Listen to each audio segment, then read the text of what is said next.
Good evening, my brothers and sisters. Hello, hello. I understand many of you are out enjoying some New Year's festivities, and that is absolutely fine. That's why these videos are saved and then uploaded later to YouTube, so you can always catch right up. My house, we're not really a big New Year's participant. We don't really partake because, well, quite frankly, I don't like staying up that late. And seeing as how I already did it last night, I didn't intend to, because apparently it was too cold to ride last night. So nobody showed up. Absolutely nobody. Nevertheless, got to hang out with my brother Baron. We had some great conversation, enjoyed each other's company. It was still a good night, and I was out late, way past what I normally am. And yeah. So I've already done that. Spent the time with him, being out that late. I'm good for the rest of the week, 2 weeks, 3 weeks, month, whatever. But yeah, I don't do the whole laid out thing. I remember. Wasn't New Year's last year, but I mean, even when I was still doing it, I would be like, okay, 3, 2, 1, woohoo, New Year's, okay, I love you, okay, all right, let's clean up our mess, let's go to bed. There'd be nothing else afterwards. Nothing else afterwards. I would not care to stay up any later. I mean, if it was possible, we would do the countdown, say the I loves you, say the Happy New Year's by 12, and by 12 at 59 seconds, we'd all be in bed. If it was possible, that's how it would happen. That's how fast it would all be. So, for those of you who are participating, who are partaking in tonight's festivities, please be safe. Please do not test your limits. Know your limits. If you need a ride, if you need help, reach out to somebody. Please do not make a foolish decision. Do not start your year, a brand new year, with a foolish decision leading the way. Let's just skip that. All right? So, we're continuing in Genesis. I know I mentioned last Sunday I was bouncing back and forth between New Year's message or continue in Genesis. I prayed about it and pretty confident God just said continue in Genesis. So that's what we're going to do. Dad, I hope I heard you right. So yeah, Genesis chapter 31, verses 22 through 55. This is the story of Laban pursuing Jacob. Before I get too much into it, let's go ahead and pray before I get on my roll, and then I totally forget this part.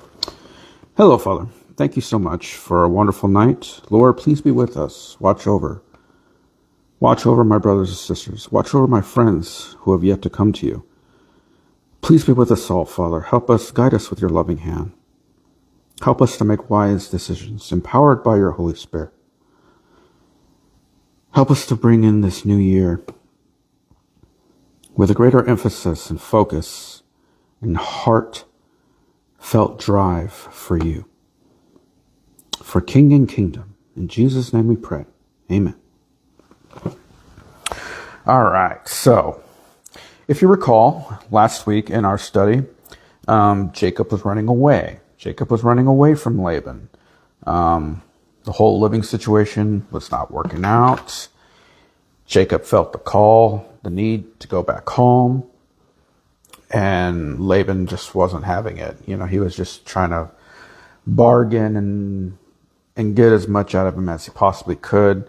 Laban could see that the reason why his estate was growing to such a level was because the Lord had granted favor upon Jacob. And so he was kind of bumming off of that favor, so to speak. But then God took notice and he started turning the tables. If we remember, all of a sudden Jacob's flocks started to grow and Laban's flocks were starting to decrease. And so Jacob had a meeting with his two wives. Hey, this is what's been going on. You know, it's getting kind of hostile here. We need to take off. So they've taken off. They've left. They did this behind Laban's back. If you recall, Laban was out. I basically summarized it as a business trip. So he was already gone. He wasn't there at the family farm or whatever it is you want to call it. And that's when they left. So they snuck away. So in this story, Laban obviously is going to find out and he's going to pursue them. So now that we're caught up, let's go ahead and begin. We're covering quite a bit. But it's okay. We're just going to read through it all anyways. And then we'll go down, breaking down the verses. So join me if you will. Genesis 31, starting at verse 22. It says, on the third day, Laban was told Jacob had fled, taken his relatives with him. He pursued Jacob for 7 days and caught up with him in the hill country of Gilead. Then God came to Laban, the Aramean, in a dream at night and said to him, be careful not to say anything to Jacob, either good or bad. Jacob had pitched his tent in the hill country of Gilead when Laban overtook him. And Laban and his relatives camped there too. Then Laban said to Jacob, what have you done? You deceived me, and you've carried off my daughters like captives in war. Why did you run off in secretly and deceive me? Why didn't you tell me, so I could send you away with joy and singing to the music of timbrels and harps? You didn't even let me kiss my grandchildren and my daughters goodbye. You have done a foolish thing. I have the power to harm you. But last night the God of your father said to me, be careful not to say anything to Jacob, either good or bad. Now you have gone off because you long to return to your father's household. But why did you steal my gods? Jacob answered Laban, I was afraid because I thought you would take your daughters away from me by force. But if you find anyone who has your gods, that person shall not live. In the presence of our relatives, see for yourself whether there is anything of yours here with me. And if so, take it. Now Jacob did not know that Rachel had stolen the gods. So Laban went into Jacob's tent and into Leah's tent and into the tent of the 2 female servants, but he found nothing. After he came out of Leah's tent, he entered Rachel's tent. Now Rachel had taken the household gods and put them inside her camel's saddle and was sitting on them. Laban searched throughout everything in the tent but found nothing. Rachel said to her father, don't be angry with me, my lord, that I cannot stand up in your presence. I am having my period, or your Bible might say, the way of woman is upon me. So he searched, but could not find the household gods. Jacob was angry and took Laban to task. What is my crime? He asked Laban. How have I wronged you, that you hunt me down? Now that you have searched through all my goods, what have you found that belongs to your household? Put it here in front of your relatives and mine, and let them judge between the two of us. I have been with you for 20 years now. Your sheep and your goats have not miscarried, nor have I eaten rams from your flocks. I did not bring you the animals torn by wild beasts. I bore the loss myself. and you demanded payment from me for whatever was stolen day by day or night. This was my situation. The heat consumed me in the daytime and the cold at night, and sleep fled from my eyes. It was like this for the 20 years I was in your household. I worked for you for 14 years for your 2 daughters and 6 years for your flocks, and you changed my wages 10 times. If the God of my father, the God of Abraham, and the fear of Isaac had not been with me, you would surely have sent me away empty-handed. But God has seen my hardship and the toil of my hands, and last night he rebuked you. Laban answered Jacob, the women are my daughters, and the children are my children, and the flocks are my flocks. All you see is mine. Yet what can I do today about these daughters of mine, or about the children they have borne?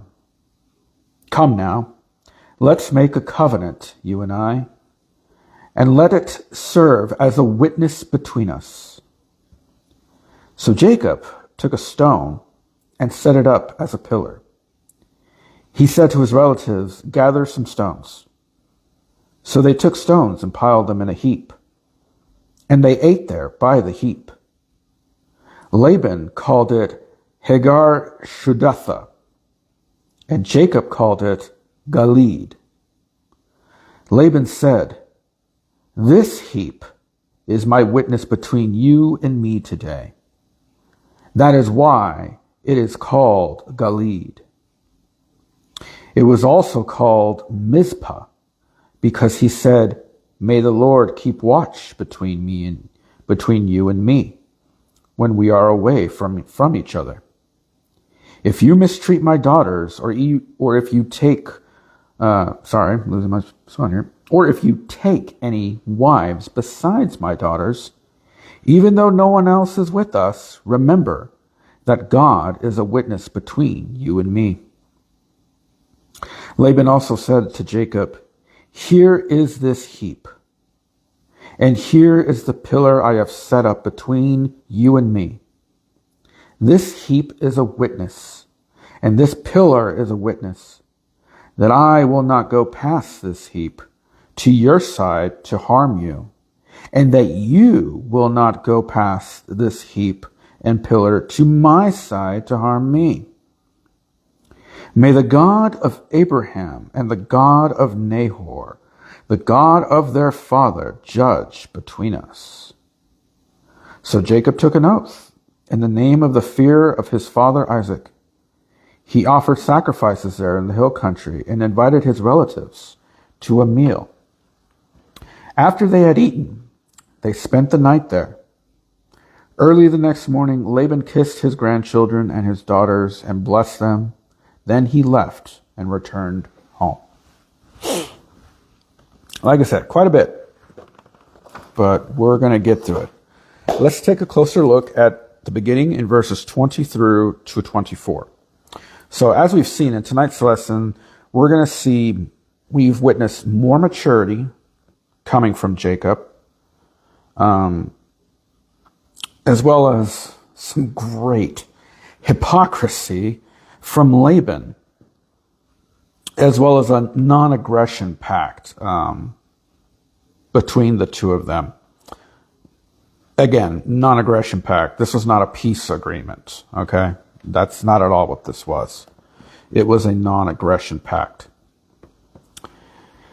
Now, as we read, it took Laban 7 days to catch up to Jacob. So Jacob had a pretty good head start, but considering all that he had, like if you ever been in a significant size group ride, to where it reaches convoy levels, you're not moving very fast.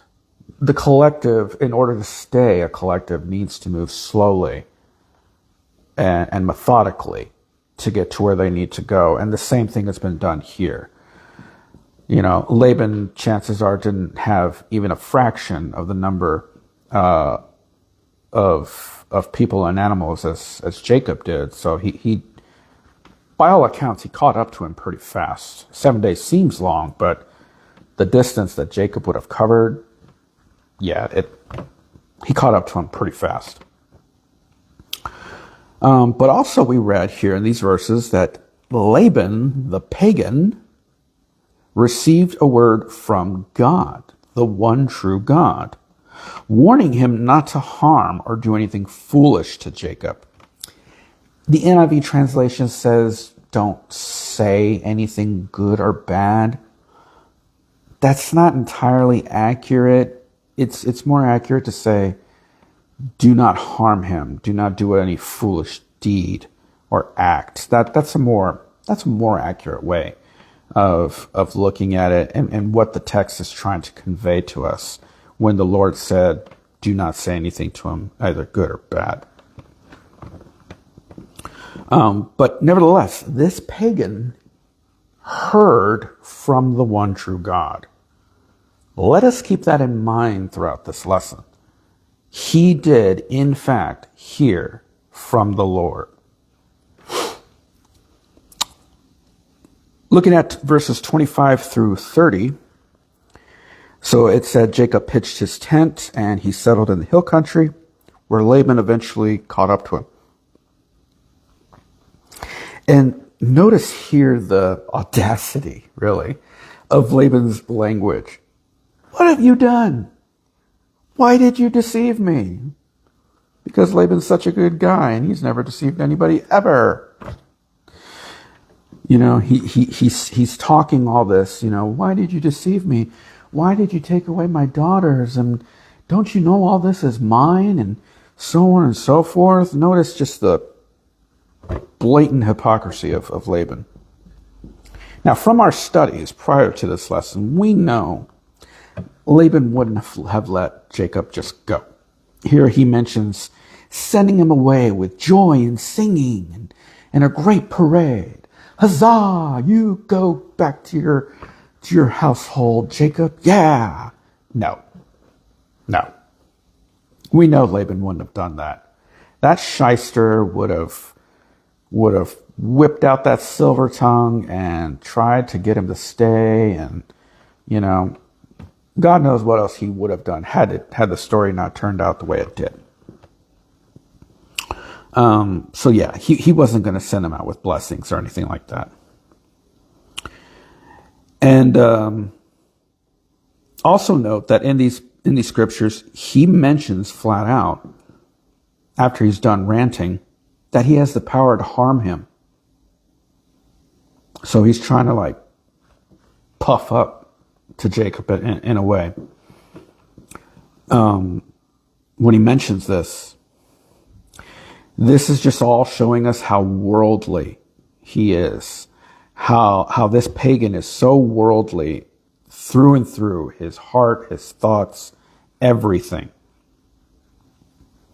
Now in John chapter 19, verses 10 through 11, we read, "Do you refuse to speak to me?" Pilate said. "Don't you realize I have power either to free you or crucify you?" Jesus answered, "You would have no power over me if it were not given to you from above. Therefore, the one who handed me over to you is guilty of a greater sin." So that piece was taken from scripture in the New Testament when Jesus is being interrogated by Pontius Pilate. The core of these verses that I wanted you to take away was seen as how boastful Laban is being and mentioning, I got the power to harm you. We, as the church, need to remember that everything and everybody that has any type of status or power did not gain such a thing by themselves. The Lord put them there, whether they were willing participants, conscious participants in it or not. They are there. They are there because God allowed it. And that's what Jesus is telling Pilate here. You would have nothing if it wasn't for God. And that is like the posture that we need to have when people come up against us like that. You know, I could whoop your butt right here. Say something. Say something. You know, don't give in to that worldly desire to respond in kind. Don't do that. They don't have any power in and of themselves. If you stay true to what the Lord has taught us, He's going to be with you. But if you talk back, if you engage in a worldly way, the Lord can't do anything for you. He can't do anything for you because you went from being a light, a beacon that is exposing His light, to just another person. So now, in that moment, you are no longer justified. So it is important that we maintain that discipline and trust that the Father has us. Looking here in verse 30, we see what's really valuable to Laban. All his ranting about, why did you do this to me? You took my daughters. You took my grandchildren. These flocks are mine. Meh. No, that was all fluff. What he was really after is these idols that he mentions in verse 30. But why did you steal my gods? Again, if your God can be stolen, then you got bigger problems in life. But that's his main focus here. Now, if you weren't with us in our previous study, let me kind of help you understand the meaning of these gods. These household gods, whoever possessed these in the family was basically the head family member. This is the most senior, the one with the authority and power. Okay, so if it was your granddad that had them in his house, then he was in charge of everything. He was in charge of everything you had, what your brothers and sisters had, what his brothers had, and so on and so forth. It was a status symbol, okay? It was not only pagan idolatry, but it was also a status symbol of authority and power. And Rachel basically stole that from her father and in a way symbolically handed it to her husband Jacob. So it's these man-made items that Laban felt gave him power, and somebody stole that from him. Somebody stole that feeling of power and status from him. And when we think about it, nothing's changed today. Nothing has changed today. You know, you get people flashing off their bikes and all these other things. You know, you get them flashing off all this stuff that they have in their lives as if it's some sort of status symbol.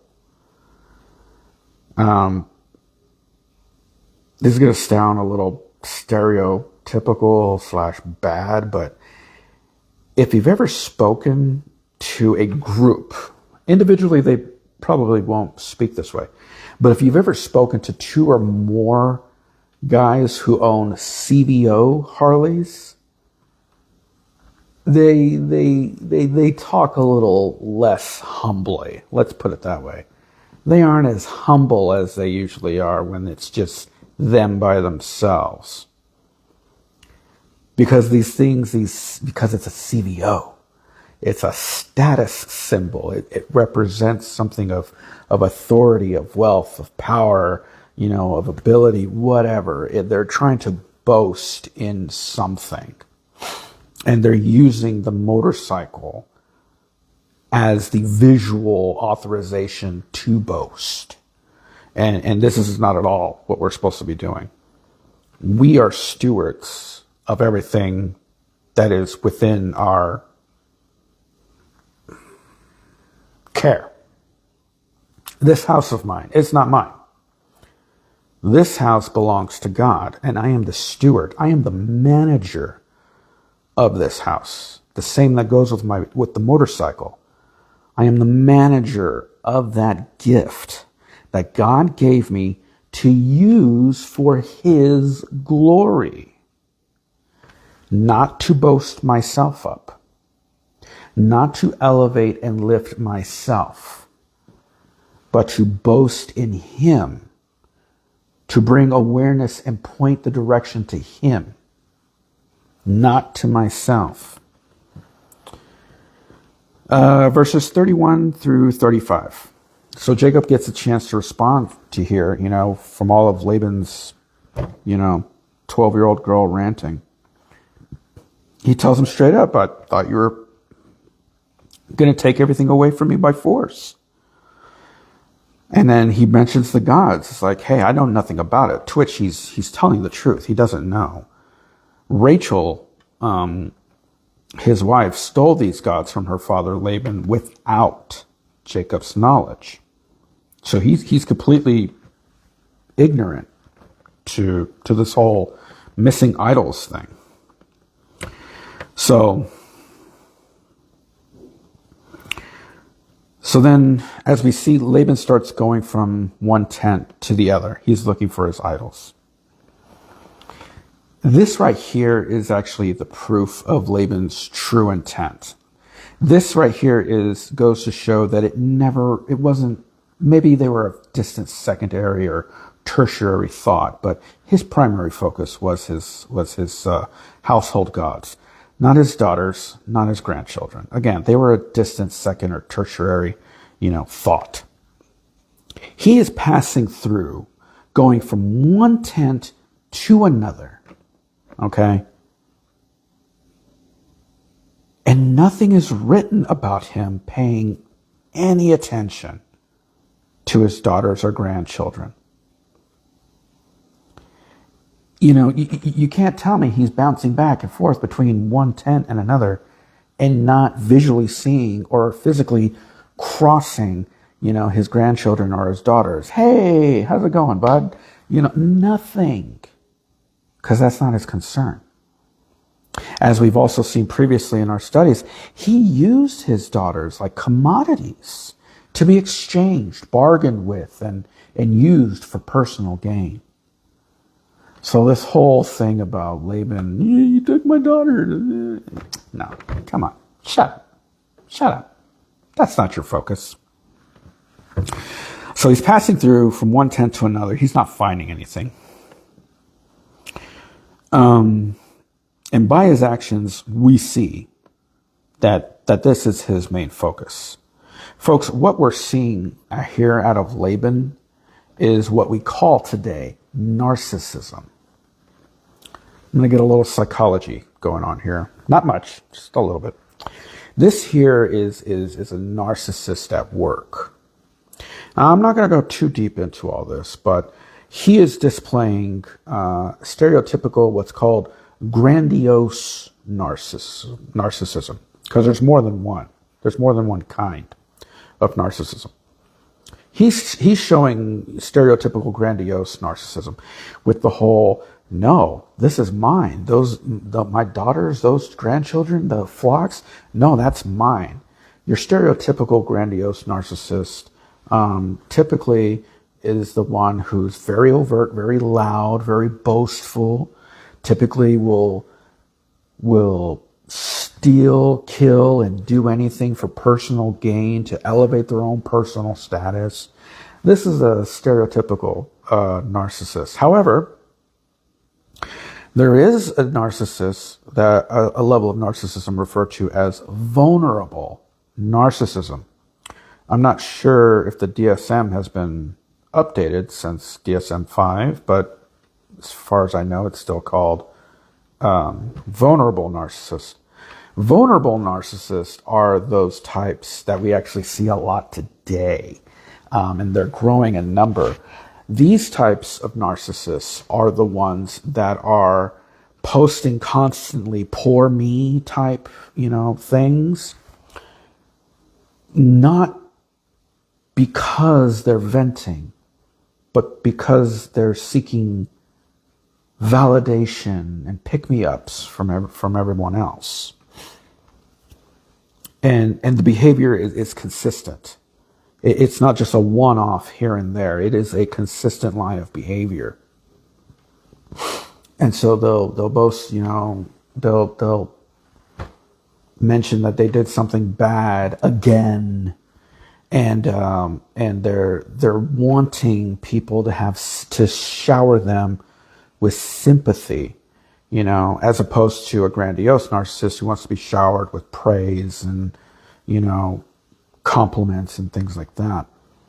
The vulnerable narcissist is looking to be showered with sympathy and stuff like that. And they'll do it again and again and again and again. And if anybody at any time points out the obvious that, well, no, you're in this situation because you messed up, then they will turn their focus on that person and make them out to be the bad guy. And they will then, in their rant, in their rage, in their whatever, how they display their anger, is going to justify themselves because, oh, my life is so hard, and then so-and-so said, well, maybe you should make better choices, and then I just had to yell at him. These are your two primary types of narcissists. And the reason why I'm bringing up narcissism within this study is because of its rise in our time. Laban, by today's standards, was an amateur because it's all around. Who was it? I heard it recently. Main character syndrome. Still can't remember who it was that said that, but it wasn't me. Main character syndrome. We see it all the time. We have to, especially we as followers of Christ, we can't step foot into this arena. Do not chase after that main character, view of life.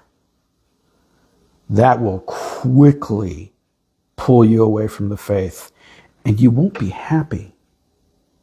I know we see all those folks and they're showing off their pictures of their vacations and their possessions, and he went to Jared, and all this other type of stuff. That was the wrong hand. He went to Jared. All these other things. But my brothers and sisters, it's all a ruse. It's not real. It's not. But we're bombarded every single day by movies and TV. I was about to say television. That would have felt real old. That we're supposed to be keeping up with the Joneses. And if you're not, well, then you suck. And you need to make it known that you're up there with the Joneses. And we need to, I guess I am going to turn this into a bit of a New Year's message. Let's not do that. Let's not do that. Stand firm in the Lord. He is our provider. He gives us provision. It is He who sustains us. And He is everlasting.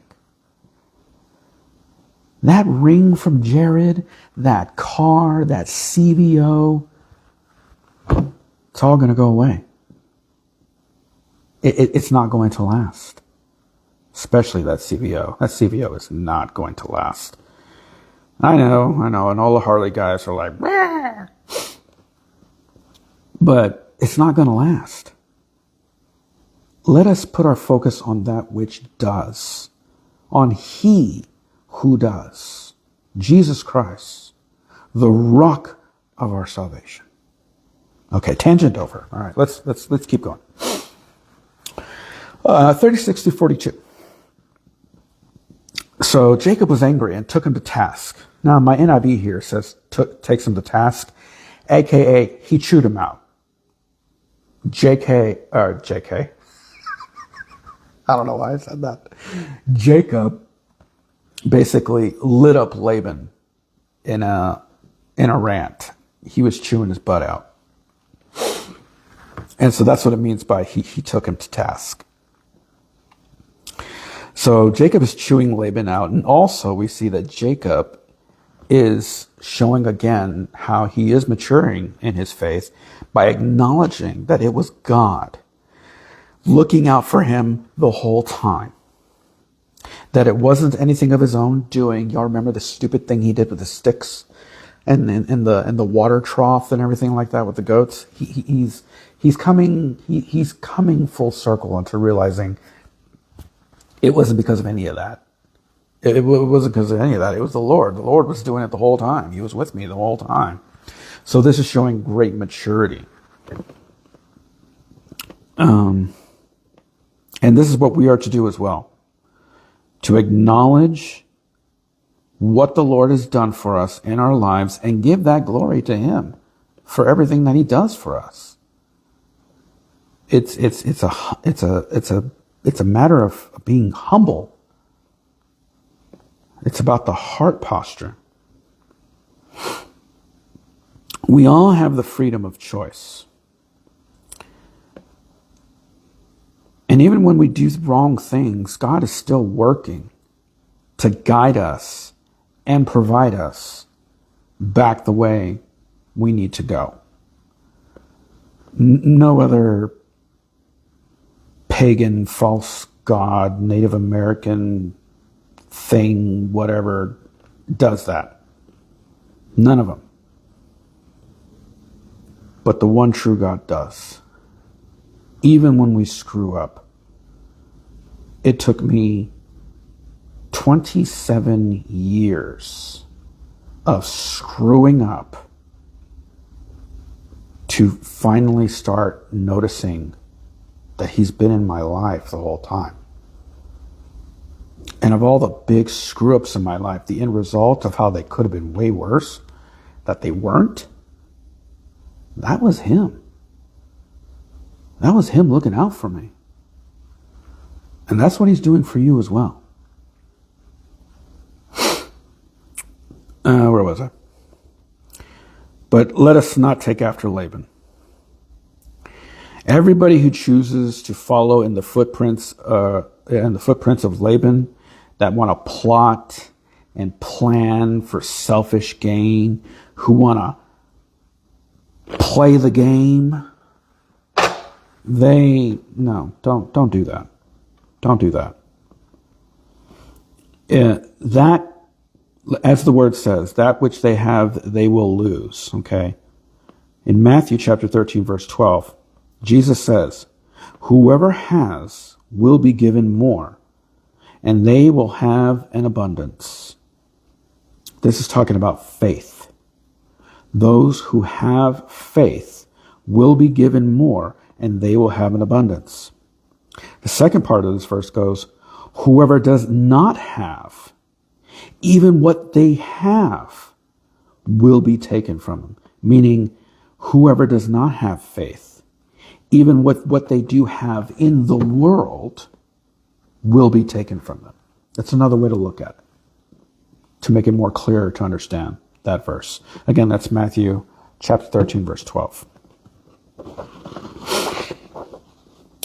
All right, 43 through 55. Let's go ahead and close this up. So, all this back and forth is going on. Notice here, after the idols were not found, that Laban, he's kind of changing gears now. He's changing gears and putting the focus back on his daughters, though through his actions, this running around back and forth from tent to tent, scrounging around, breaking things, probably breaking things. I don't know if he actually did.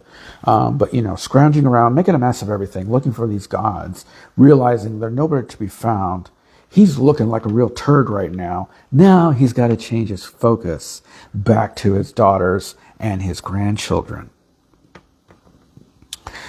Making the claim once again that this is what he was after. It was about the family. Yeah, it's about the family.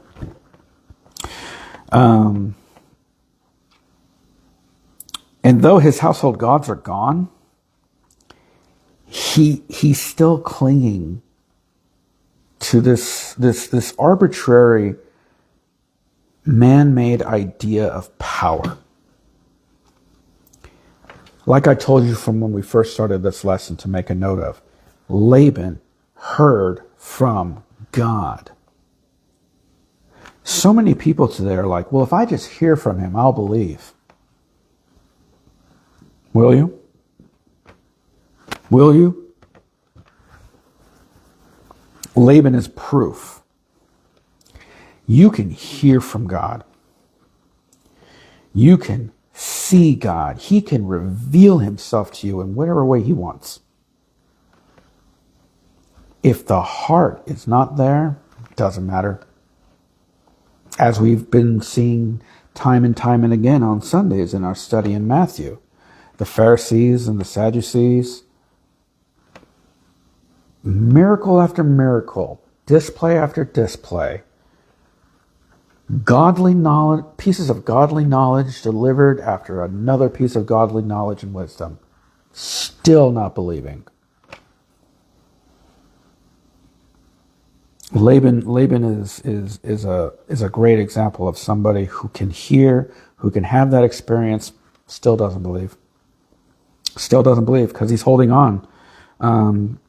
He's holding on to his ways. He won't let go. Now the rest of the story is just the two of them, Jacob and Laban, making this non-aggression pact. Again, it wasn't a peace treaty. It wasn't anything like that. It was a non-aggression pact. Basically, all right, so here's the barriers. All right, I'm not going to cross this to come kick your butt. You're not going to cross this to come kick my butt. All right. And of course, Laban being Laban, it doesn't just end there like it did with Jacob. He goes on, yeah, and if you take any wives besides my daughters, then may your God get you. You know, if you do any of these other things, blah, blah, he adds all these stipulations. May the Lord your God get you.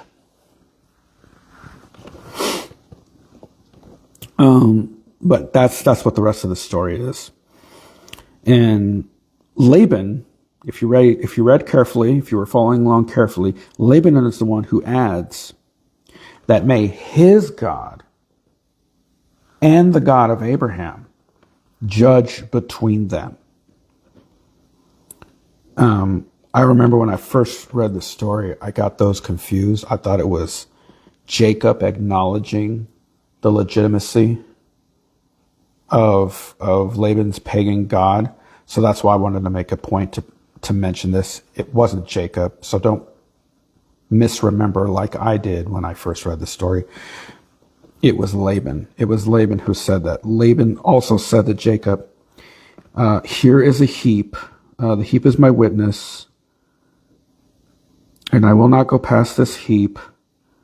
And may the God of Abraham and the God of Nahor, the God of their father, judge between us. It was Laban who made that statement. Again, he heard from the one true God, and he can't let go.